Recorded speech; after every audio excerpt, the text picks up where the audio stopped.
বিরতির পর আবারও আপনাদের স্বাগত। লোকসভা নির্বাচনের আগে এবারে বড় ঘোষণা সরকারের। এই মুহূর্তে দাঁড়িয়ে দরিদ্র পরিবারগুলোকে 2 লক্ষ টাকা আর্থিক সহায়তা প্রদানের অনুমোদন দিয়েছে সরকার। ক্ষুদ্র উদ্যোগ এবং স্বকর্মসংস্থানের লক্ষ্যে অনুমোদন দেওয়া হয়েছে। লোকসভা নির্বাচনের আগে বড় ঘোষণা সরকারের, দরিদ্র পরিবারগুলোকে 2 লক্ষ টাকার আর্থিক সহায়তা প্রদানের অনুমোদন। ক্ষুদ্র উদ্যোগ এবং স্বকর্মসংস্থানের লক্ষ্যে অনুমোদন দেওয়া হয়েছে, এমনটাই কিন্তু জানা যাচ্ছে। বিস্তারিত জানবো, নিউজ ভ্যানগার্ড প্রতিনিধি অঙ্কিতা বর্ধন রয়েছেন নিউজ রুম থেকে সরাসরি। অঙ্কিতা, কি জানা যাচ্ছে? একদমই, দেখো সামনে লোকসভা নির্বাচন। ইতিমধ্যেই প্রত্যেকটি রাজনৈতিক দল বিভিন্ন রণকৌশল নিয়ে তারা মাঠে নেমে পড়েছে, বিশেষ করে ভোট বাক্স ক্ষুণ্ণ রাখতে বা কিভাবে সাধারণ মানুষের মন জয় করা যায় তার জন্য কিন্তু একাধিক প্রকল্প বা আমরা বলতে পারি বিভিন্ন লোভনীয় স্কিম নিয়ে হাজির হয়েছে বিভিন্ন রাজনৈতিক দল। এই মুহূর্তে এই 24 লোকসভা নির্বাচনকে সামনে রেখে আপডেট উঠে আসছে যে বিহারের যে জোট সরকার রয়েছে, নীতিশ কুমারের যে সরকার রয়েছে, সেই সরকার এবার বড় ঘোষণা নিয়ে হাজির হয়েছে বিহারবাসীর জন্য। জানা যাচ্ছে 2 লক্ষ টাকা করে সাহায্য প্রদান করা হবে, অর্থাৎ সেখানকার সাধারণ মানুষকে 2 লক্ষ টাকা করে সেই সরকার সহায়তা প্রদান করবে। তাকে কেন্দ্র করে অবশ্যই বিহারবাসীর মধ্যে কিন্তু এক প্রকার উৎসাহ উদ্দীপনা পরিলক্ষিত হচ্ছে। বিশেষ করে ভোটের আগে কিভাবে সাধারণ মানুষের মন জয় করা যায়, কিভাবে সাধারণ মানুষকে বিভিন্ন প্রকল্পের মাধ্যমে প্রভাবিত করা যায়, তারই জন্য বিভিন্ন উদ্যোগ আমরা দেখতে পাচ্ছি বিভিন্ন রাজনৈতিক বিশ্লেষকদের বা বিভিন্ন রাজনৈতিক নেতা কর্মীদের। বিহারের মুখ্যমন্ত্রী নীতিশ কুমার তিনি একাধিক প্রকল্প নিয়ে ইতিমধ্যে হাজির হয়েছে, বিশেষ করে 24 লোকসভা একদম অঙ্কিতা, বিহার সরকার এই যে প্রকল্প ঘোষণা করেছে 2 লক্ষ টাকার আর্থিক সহায়তা তারা অনুমোদন দেবে, কি কি বিষয় রয়েছে তার মধ্যে, সেই ব্যাপারে কি খবর রয়েছে? একদমই, দেখো মঙ্গলবার নীতিশ কুমারের একটি বৈঠক বসে এবং সেই বৈঠকে সিদ্ধান্ত গ্রহণ করা হয়েছে যে জাত ভিত্তিক সমীক্ষার একটি রিপোর্ট পেশ করা হবে এবং সেই রিপোর্টে বিহারে 98,000 পরিবারের মধ্যে প্রতি মাসে প্রায় 6,000 টাকা বা তার কম যে পরিবারে আয় হয় তাদেরকে আর্থিক সাহায্য প্রদান করা হবে।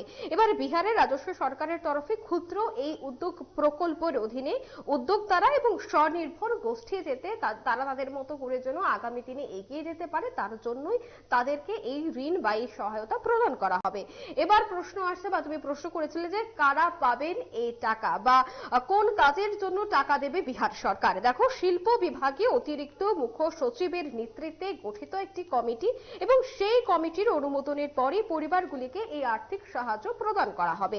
বিশেষ করে অতিরিক্ত মুখ্য সচিব গোটা বিষয় নিয়ে জানিয়েছেন যে ক্ষুদ্র উদ্যোক্তা প্রকল্পের অধীন এবং সুবিধাভোগী হস্তশিল্প, টেক্সটাইল, পরিষেবা খাত এবং বৈদ্যুতিক পণ্য অন্তর্ভুক্ত যে ক্ষুদ্র কুটির শিল্প রয়েছে সেই শিল্পের বিনিয়োগ করবে সরকার।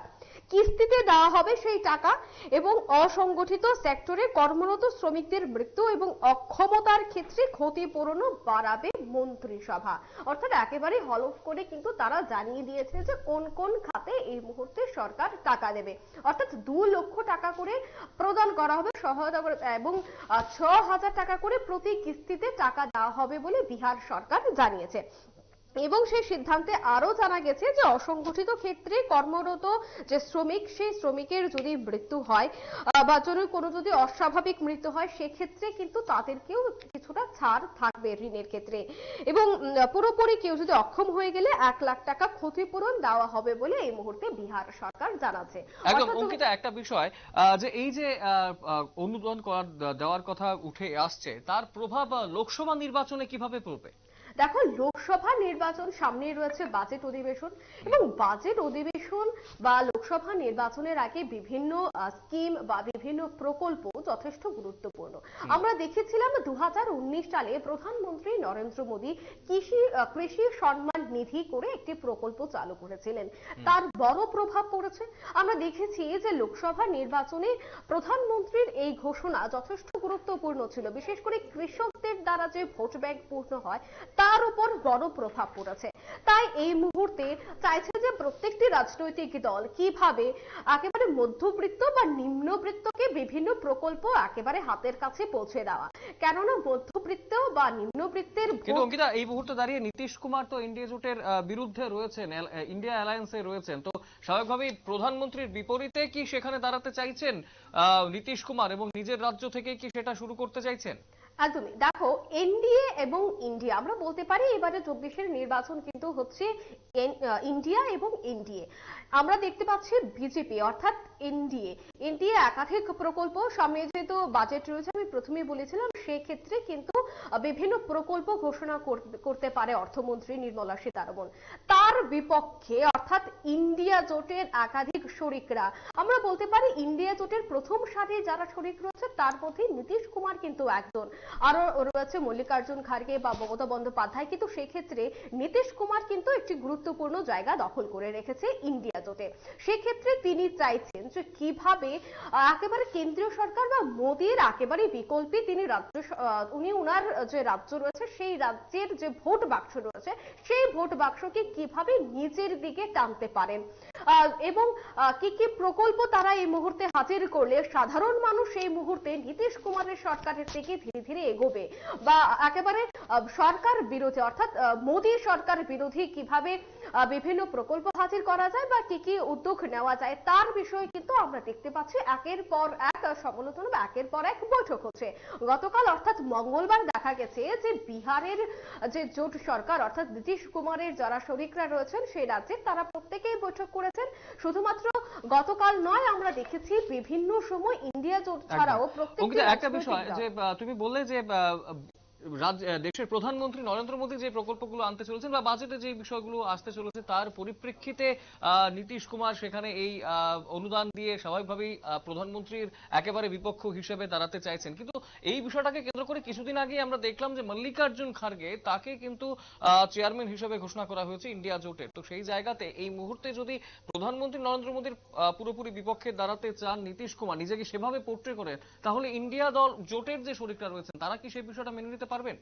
দেখো, ইন্ডিয়া জোটের ইতিমধ্যে বা রাজনৈতিক বিশ্লেষকরা বলছেন যে ইন্ডিয়া জোটের মধ্যে একাধিক ফাটল এই মুহূর্তে পরিলক্ষিত। বিশেষ করে আমরা দেখেছি মল্লিকার্জুন খার্গেকে সভাপতি করাকে নিয়েও ইন্ডিয়া জোটের বিভিন্ন শরিকদের মতে মতবিরোধ হয়। যাই হোক, এখন ইন্ডিয়া জোটের সভাপতি রয়েছেন মল্লিকার্জুন খার্গে।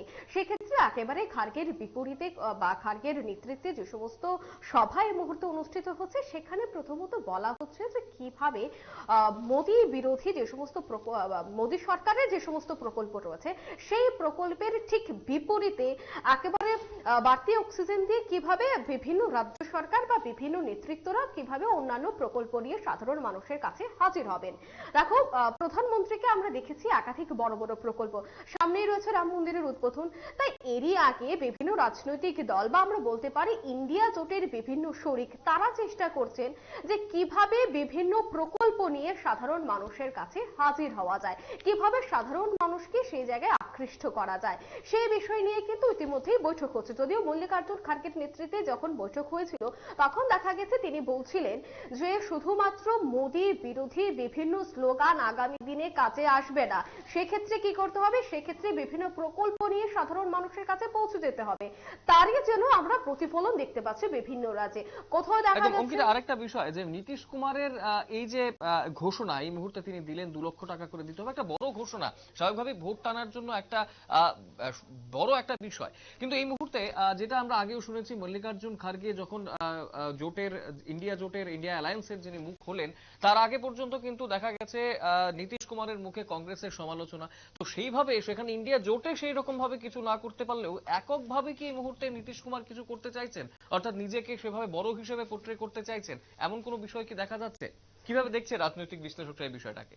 দেখো, এই মুহূর্তে ইন্ডিয়া জোটের অন্দরে কি ঘটনা চলছে বা ইন্ডিয়া জোটের শরিকরা তারা তাদের মধ্যে করে কিভাবে গোটা বিষয়টাকে ট্যাগেল করছে সেটাই এই মুহূর্তে দাঁড়িয়ে তোমার বা আমার পক্ষে বলা একেবারে সম্ভব নয়। কিন্তু হ্যাঁ, রাজনৈতিক বিশ্লেষকরা বলছেন যে ইন্ডিয়া জোটে যদিও ফাটল বারবার পরিলক্ষিত বা একেবারে খবরের শিরোনামে আমরা প্রতিনিয়ত দেখতে পাচ্ছি, সেক্ষেত্রে দেখা যাচ্ছে যে বিভিন্ন রাজনৈতিক দল, আমরা দেখেছি নীতিশ কুমার যার বিষয় নিয়ে আজ আমরা এই মুহূর্তে হাজির হয়েছে, এছাড়াও দেখেছি মমতা বন্দ্যোপাধ্যায় বা বিভিন্ন রাজ্যের বিভিন্ন নেতা কর্মীরা, বিশেষ করে ইন্ডিয়া জোটের শরিকরা কিন্তু বিভিন্ন প্রকল্প নিয়ে হাজির হয়েছে। বিশেষ করে আমরা বলতে পারি যে মল্লিকার্জুন খার্গে এবং নীতিশ কুমার প্রথমত ইন্ডিয়া জোটের সভাপতি হিসেবে কিন্তু তার দুজনের নাম সামনে উঠে এসেছিল।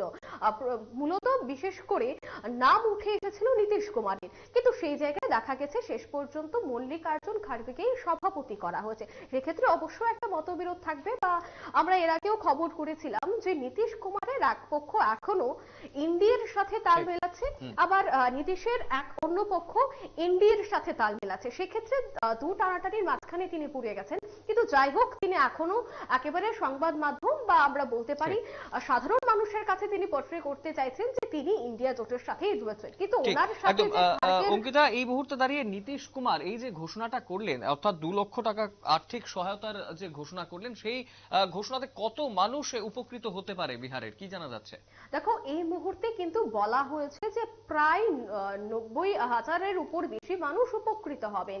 বিশেষ করে দেখা গেছে যে একেবারে তারা কিস্তিতে তাদের টাকা সরকার টাকা প্রদান করবে, এবং প্রথমেই একটি রিপোর্ট তৈরি করতে হবে। সেই সংখ্যাটা তো আর এখন বলা সম্ভব নয়, বা নীতিশ কুমারের সরকার এখনো পর্যন্ত সেই সংখ্যাটাকে তুলে ধরেনি। তারা বলছেন যে প্রথমে একটি রিপোর্ট পেশ করা হবে, সেই রিপোর্টে তালিকায় অন্তর্ভুক্ত করা হবে যে যাদের ইনকাম, অর্থাৎ যাদের মাসিক আয় 6,000 টাকার নিচে, তাদেরকে সেই তালিকার অন্তর্ভুক্ত করা হবে। এখন দেখা যাবে যে বিহারের বিভিন্ন কমিটি গঠন করা হবে বিহারে, এবং সেই কমিটির উদ্যোগে একাধিক জায়গায় তারা সার্ভেতে বের হবে, বা বিভিন্ন জায়গায় তারা ইতিমধ্যে একটি কক্ষ তৈরি করবে। সেখানে ইনকাম সার্টিফিকেট সর্বপ্রথম দরকার, এবং বিভিন্ন জরুরি নথিপত্র দেওয়া হবে।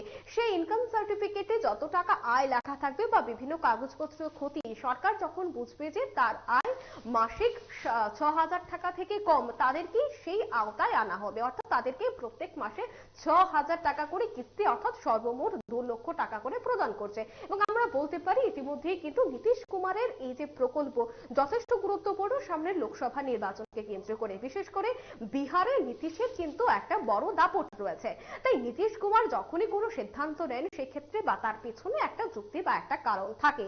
এই মুহূর্তে কিন্তু একটাই কারণ, এটা আমি বা তোমার নয়, এটা গোটা দেশবাসী জানি যে তার মূল কারণ হচ্ছে লোকসভা নির্বাচন। কিভাবে নির্বাচনের প্রাক মুহূর্তে একেবারে নীতিশ কুমারের সরকার, বা আমরা বলতে পারি নীতিশ কুমারের যে জোটের যে সরকার এই মুহূর্তে বিহারে রয়েছে, তাকে কিভাবে চাঙ্গা করা যায়, অর্থাৎ শাসক দল বিজেপির ভোট বাক্সকে খালি করে কিভাবে তাদের ভোট বাক্সকে ভর্তি করা যায়, তার জন্য কিন্তু এই মুহূর্তে এই ধরনের প্রকল্প জারি করছে বলে রাজনৈতিক বিশ্লেষকরা মনে করছেন। অর্ণব, একদম অসংখ্য ধন্যবাদ অঙ্কিতা বিস্তারিত তথ্য তুলে ধরার জন্য। একদিকে অবশ্যই বিহার সরকার এই মুহূর্তে দাঁড়িয়ে ক্ষুদ্র উদ্যোগকে সাহায্য করার চেষ্টা করছে। লোকসভা নির্বাচনের আগে বড় ঘোষণা বিহার সরকারের, এবং এই মুহূর্তে দরিদ্র পরিবারগুলোকে 2 লক্ষ টাকা আর্থিক সহায়তা প্রদানের অনুমোদন দিয়েছে বিহার সরকার, এবং স্বাভাবিকভাবেই নির্বাচনের আগে একটা বড় ঘোষণা বিহার সরকারের। সময় ছোট্ট বিজ্ঞাপন বিরতি, রয়েছে অন্যান্য সংবাদ, সঙ্গে থাকবে।